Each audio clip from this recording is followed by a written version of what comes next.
Kecepatan dan lekukannya sungguh gila. Emiliano Jonathans lari kayak petir. Bek Lebanon cuma bisa jadi tiang pancang, sekali tusuk langsung buyar. Lewatkan detik-detik wing kanan Indonesia bak rasukan Arjen Robben yang siap hancurkan Arab Saudi dan Irak bulan depan. Reaksi menggelegar Erick Thohir, Indonesia ditahan imbang Lebanon. Apakah ini isyarat titik kejatuhan timnas Indonesia 0 shot on target di taktik Kluivert yang miskin taktik? Jangan sampai lewatkan detik-detik penuh drama ini. Untuk meningkatkan tadi finishing touch ya, kembali beberapa kesempatan tadi ada, cuman finishingnya belum. Mudah-mudahan nanti mereka bisa diskusi dan memperdalam strategi yang apa. Sebelum kita lanjut ke berita lengkapnya, jangan lupa tekan tombol subscribe, like, dan notifikasi channel Bolcast agar kalian gak ketinggalan berita terbarunya.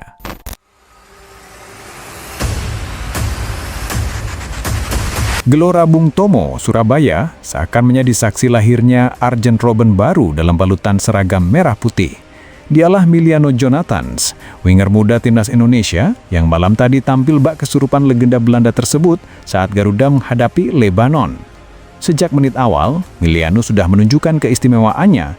Setiap kali bola singgah di kakinya, stadion mendadak bergemuruh. Dengan kecepatan luar biasa, ia menusuk dari sisi kanan, memotong ke dalam dengan gaya khas Robben, dan melepaskan tembakan maupun umpan berbahaya. Gerakannya begitu sulit diprediksi, membuat bek Lebanon berkali-kali salah langkah dan terpeleset dalam kepanikan. Ada satu momen dramatis di babak pertama. Emiliano menerima bola dari Ricky Kambuaya, mengiring dengan cepat, lalu memotong ke dalam. Penonton sudah menahan napas, mengira gol spektakuler akan tercipta. Meski tendangannya masih melebar tipis, sorakan dan tepuk tangan menggema, seolah Garuda sudah mencetak gol. Lebanon benar-benar dibuat repot. 2-3 pemain harus menjaga Emiliano, namun tetap saja ia bisa lolos dengan gocekan yang lincah. Keberanian melakukan duel 1 lawan 1 membuat sayap kanan Indonesia hidup sepanjang laga. Bahkan, beberapa kali ia sukses memancing pelanggaran berbahaya, memberikan keuntungan bola mati bagi Indonesia. Skor akhir 0-0 memang menyisakan kekecewaan, tetapi penampilan Emiliano Jonathans malam itu meninggalkan pesan kuat. Garuda punya senjata rahasia yang bisa memecah kebuntuan kapan saja. Dengan usia yang masih muda, aksinya melawan Lebanon membuktikan bahwa ia bukan sekedar pemain keturunan yang dibawa pulang ke Indonesia, melainkan aset emas yang bisa mengangkat harkat sepak bola nasional ke level lebih tinggi. Publik pun sepakat, jika Robben punya sayap manggis di Belanda, maka Indonesia kini menemukan Emiliano Jonathans, pemuda yang berlari, menusuk, dan menembak dengan keberanian seorang legenda. Malam itu Emiliano bukan hanya pemain, ia adalah mimpi Garuda yang sedang bertumbuh menjadi nyata. Ledakan emosi pecah di Stadion Gelora Bung Tomo, Surabaya. Malam yang seharusnya jadi panggung kemenangan justru berubah menjadi drama penuh kekecewaan ketika timnas Indonesia harus puas bermain imbang 0-0 melawan Lebanon. Skor tanpa gol itu memang terlihat sederhana di papan skor, tetapi bagi jutaan pasang mata yang menyaksikan, pertandingan tersebut menghadirkan rasa penasaran, kemarahan, sekaligus kebanggaan. Dan di balik semua hiruk-pikuk itu, sosok Erick Thohir hadir seperti komandan yang menenangkan pasukan setelah perang sengit. Ketua Umum PSSI itu tidak sekadar memberikan komentar dingin seperti pejabat pada umumnya. Erick berbicara dengan nada penuh emosi, mengirim pesan bahwa hasil seri ini harus dilihat bukan hanya sebagai kegagalan mencetak gol, melainkan bagian dari perjalanan panjang Garuda menuju kejayaan Asia. Kita sedang membangun fondasi, prosesnya tidak instan. Begitu kira-kira pesan yang ia tekankan.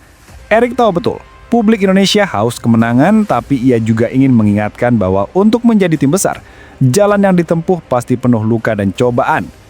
Namun drama malam itu tidak berhenti di lapangan hijau. Sebelum laga, kabar duka menghantam keras. Seorang supporter dikabarkan meninggal dunia. Erick dengan wajah serius dan nada penuh kepedihan menyampaikan belasungkawa mendalam.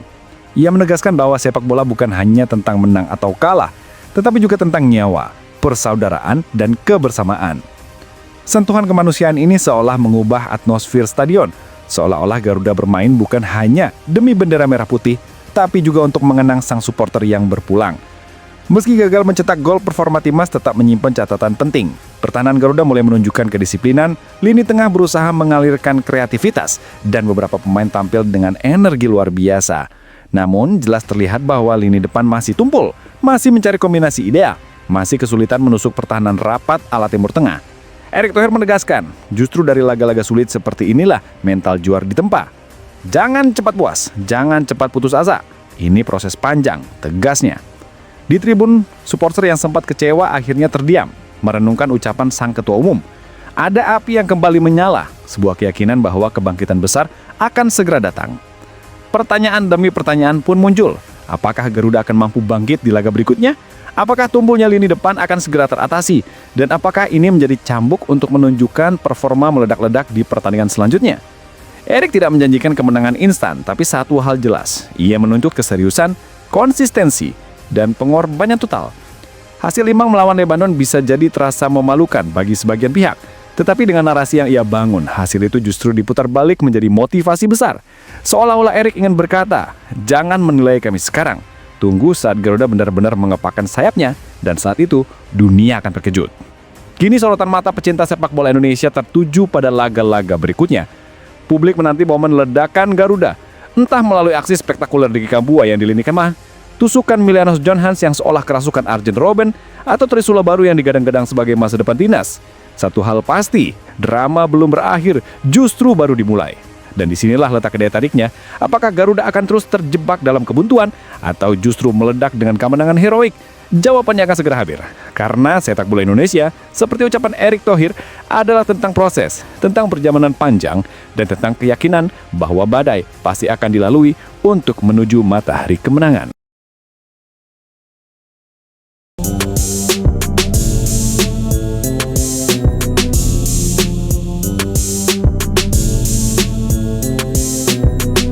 Ia hanya bertahan semusim di Milan sebelum akhirnya menerima tawaran untuk bergabung dengan Barcelona, sebuah keputusan yang kemudian membuka kembali pintu bagi kejayaan. Di Barcelona, ia bertemu kembali dengan Louis van Gaal, pelatih yang membesarkannya di Ajax. Hubungan itu penting. Van Gaal mempercayainya dan di bawah asuhan sang pelatih, Kluivert mendapatkan kembali kepercayaan dirinya. Ia mencetak gol demi gol untuk Blaugrana, membentuk kemitraan yang tajam dengan Rivaldo, dan menjadi bagian integral dari tim utama selama 6 musim. Selama di Camp Nou, ia mencetak lebih dari 120 gol di semua kompetisi, dan membantu tim meraih gelar La Liga pada musim 1998 sampai 1999. Ia dikenal sebagai striker yang tidak hanya mengandalkan kekuatan fisik, tetapi juga kecerdasan dalam bergerak, kontrol bola yang presisi, dan penyelesaian akhir yang penuh variasi. Gaya bermain Kluivert sangat khas. Ia bukan tipe striker egois yang hanya mencari peluang untuk dirinya sendiri. Ia tahu kapan harus menjadi target man dan kapan harus menjadi pemberi assist. Ia sering mundur ke belakang untuk menerima bola, memainkan kombinasi pendek, lalu tiba-tiba berlari masuk ke kotak penalti. Ketika bola berada di kakinya, ia tampak begitu ringan, seolah semua tekanan pertandingan tak berarti. Ia bisa mencetak gol dengan kaki kiri, kaki kanan, sundulan, bahkan dengan teknik-teknik akrobatik. Kecerdasannya di lapangan sepadan dengan tekniknya yang tajam. Tak heran jika ia menjadi pemain favorit banyak pelatih, meski terkadang ia juga mendapat kritik karena dianggap terlalu santai atau tidak cukup agresif dalam situasi tertentu. Di level tim nasional, Kluivert adalah pencetak gol terbanyak Belanda sepanjang masa pada satu titik sebelum akhirnya disalib oleh Robin van Persie. Ia mencetak 40 gol dalam 79 pertandingan untuk tim nasional Belanda. Penampilannya yang paling dikenang datang pada Euro 2000 ketika Belanda menjadi tuan rumah bersama Belgia. Dalam turnamen itu, Kluivert tampil cemerlang dan mencetak 5 gol, termasuk hat-trick ke gawang Yugoslavia di perempat final. Ia menjadi top scorer bersama striker Serbia, Savo Milošević. Sayangnya, seperti banyak generasi emas Belanda lainnya, ia gagal meraih gelar internasional. Semifinal melawan Italia di Euro 2000 berakhir dengan tragedi adu penalti. meski Belanda mendominasi pertandingan. Setelah meninggalkan Barcelona, ia menjalani periode karier yang lebih tenang bersama sejumlah klub seperti Newcastle United, Valencia, PSV Eindhoven, dan Lille. Cedera mulai menghampirinya, dan ia tidak lagi bisa mempertahankan level tinggi seperti saat masih di Spanyol.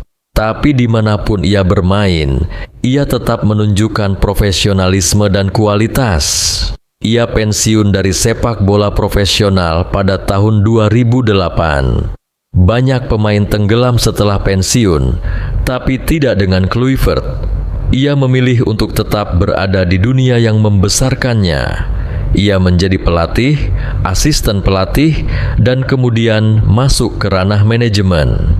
Ia sempat menjadi direktur teknik di Paris Saint-Germain dan juga melatih tim nasional Curaçao.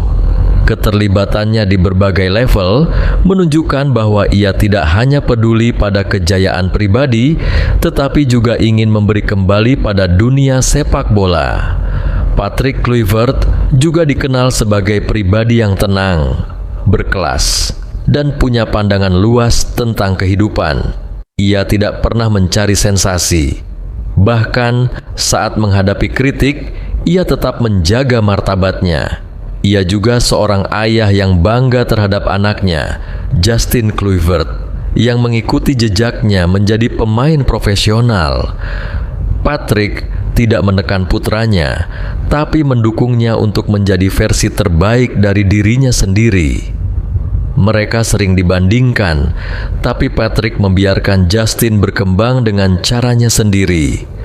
Warisan Kluivert tidak hanya tercermin dari gol dan gelar, tetapi juga dari sikap dan pengaruh positifnya terhadap generasi penerus.